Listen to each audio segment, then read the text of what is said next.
Terima kasih saudara masih setia menyaksikan Sahur Time bersama saya Kang Amin.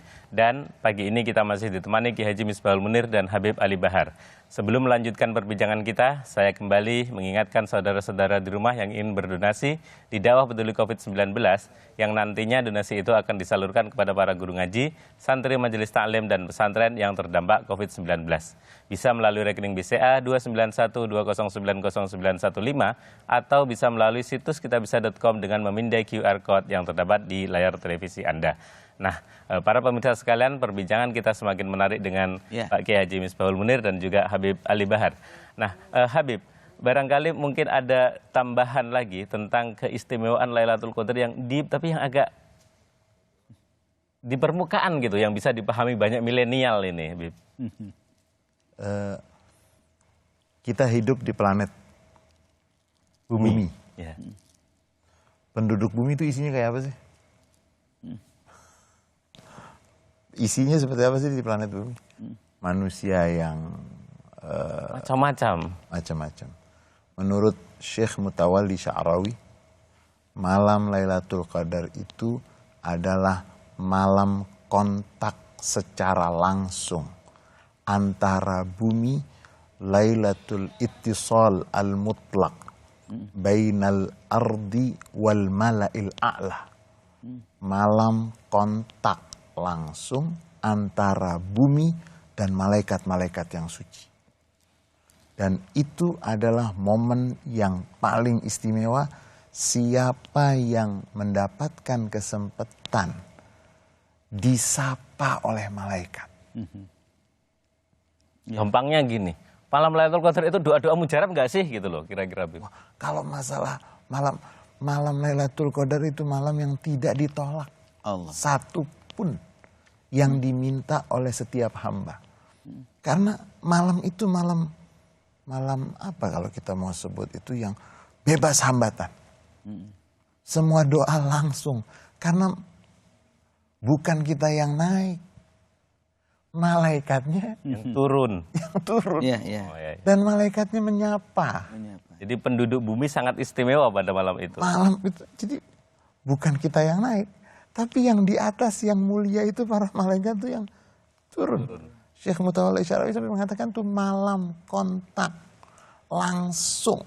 Tidak ada batas antara bumi dengan al-mala'il a'la. Malaikat-malaikat ataupun ciptaan-ciptaan Allah yang istimewa yang ada di tempat yang tinggi.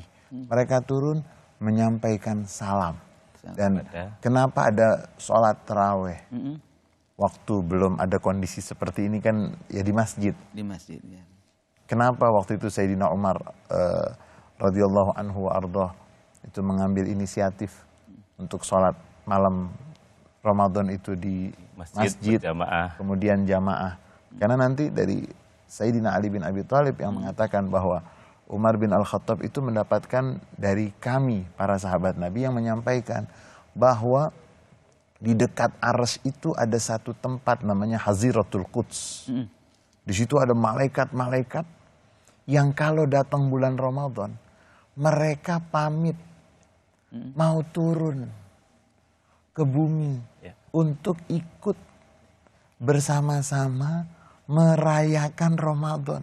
Siapa yang bertemu dengan malaikat-malaikat tersebut, man massahum au massathum, siapa yang bersentuhan dengan malaikat-malaikat tersebut atau disentuh oleh malaikat-malaikat tersebut, yas'adu sa'adatan la yashqa ba'daha abada, akan mendapatkan kebahagiaan dan tidak akan disentuh oleh kesengsaraan. Baik, subhanallah, indah sekali ya. Nah, oleh karena itu para pemirsa di rumah juga pasti pingin dong kita dapetin malam Lailatul Qadar itu, karena begitu indahnya, begitu mulianya manusia umat Muhammad pada malam itu. Nah, Pak Kiai Misbah, ada pertanyaan dari Bapak Hirman di Bogor terkait Lailatul Qadar. Bagaimana cara kita mendapatkan keistimewaan Lailatul Qadar itu, Pak Kiai?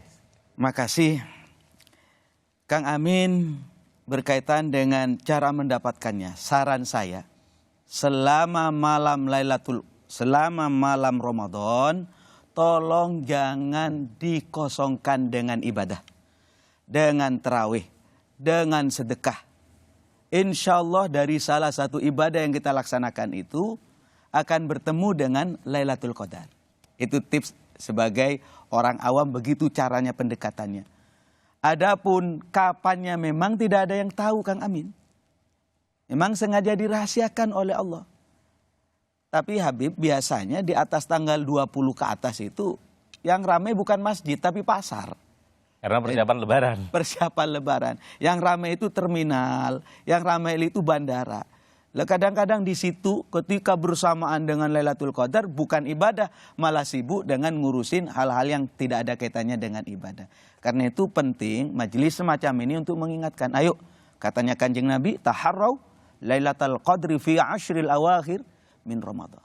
Jadi carilah malam Lailatul Qadar itu bersungguh-sungguh kita pada 10 terakhir di bulan Ramadan. Baik. Para pemirsa sekalian, jadi kita tetap tidak tahu kapan sebenarnya Lailatul Qadar pasnya itu kapan, itu tetap tidak tahu gitu ya Habib ya. Karena manusia itu dirahasiakan penasaran. Penasaran. Dikasih tahu sombong. Meremehkan. Tapi gini Bib, mohon maaf. Biasanya tahun-tahun sebelumnya itu kan kalau kita menyongsong datangnya Lailatul Qadar, ke masjid rame-rame, sedekah rame-rame, darusan rame-rame. Ini musim Covid, belum berakhir juga, semoga segera berakhir. Boleh nggak sih kita menyongsong Lailatul Qadar itu, mengharap kedatangan Lailatul Qadar itu dari rumah masing-masing, Bib? Caranya gimana? Izin Pak Kiai. Iya, Banyak orang di masjid, hatinya di luar masjid. Allah ya. Saat ini kita berterima kasih dengan corona.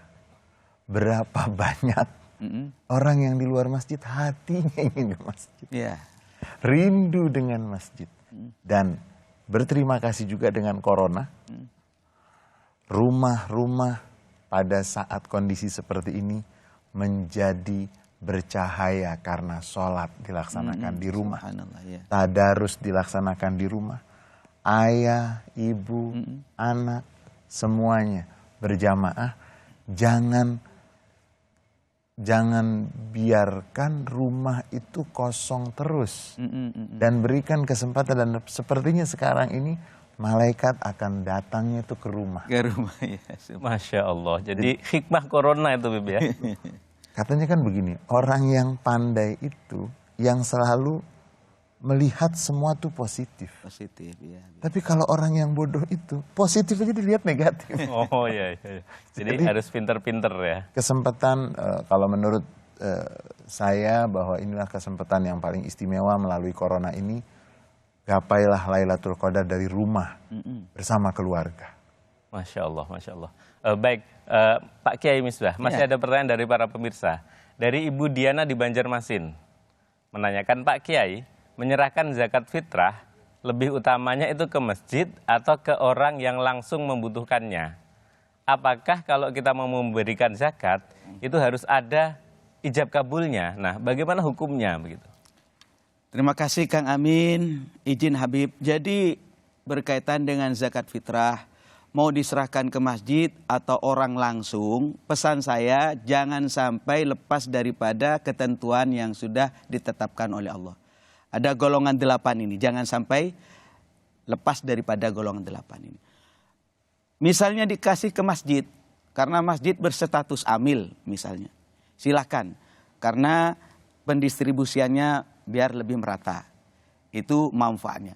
Tetapi kalau ibu misalnya melihat, oh di sana ada orang yang fakir benar, miskin benar, yang memang berhak dan sangat berdekatan. Ini pahalanya berlipat karena apa? Karena membantu orang yang lebih dekat kepada kita. Lindungi amin. Adapun masalah ijab dan kabulnya sebenarnya cukup di dalam hati kita. Saya niatkan zakat ini, saya niatkan beras ini untuk zakat saya. Cuma biasanya Habib, ya orang-orang di kampung itu kalau nggak ketemu kiai, nggak ketemu ustadz, dianggap nggak sah.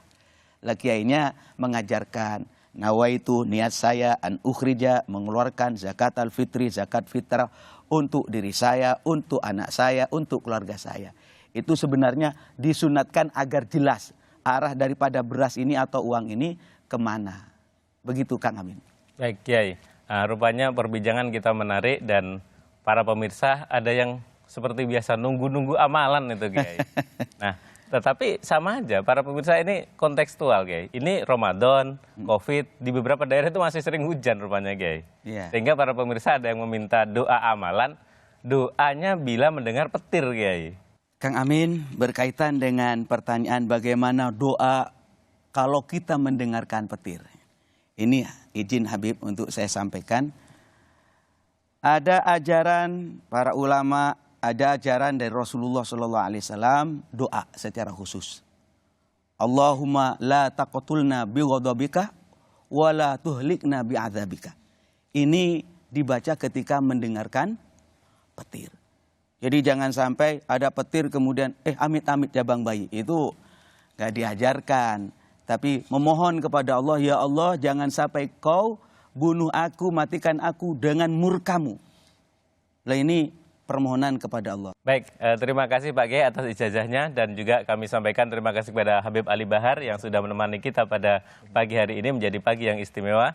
Dan saudara-saudara sekalian yang masih di rumah, yang masih bersama kita, saya mengharapkan saudara-saudara untuk terus berdonasi dan terus mengirimkan pertanyaan-pertanyaan karena itu akan kita bacakan pada sesi-sesi pada malam-malam selanjutnya. Dan kami ingatkan bahwa jika Anda ingin berdonasi di dakwah peduli COVID-19 untuk para guru ngaji, santri majelis taklim dan pesantren yang terdampak COVID-19 bisa melalui rekening BCA 29120900915 atau bisa melalui situs kitabisa.com dengan memindai QR Code yang terdapat di layar televisi Anda. Selain donasi, Anda juga bisa menyalurkan zakat Anda melalui NU Care Lazisnu di nomor rekening yang tertera di layar televisi Anda sebesar Rp35.000 untuk zakat fitrah per individu. Tetap saksikan kami di Sahur Time karena nanti setelah ini Kiai Haji Misbahul Munir akan membimbing kita untuk berzikir, berdoa bersama. Siapkan wudhu, siapkan diri Anda dan siapkan hati Anda untuk kita berdoa setelah yang satu ini.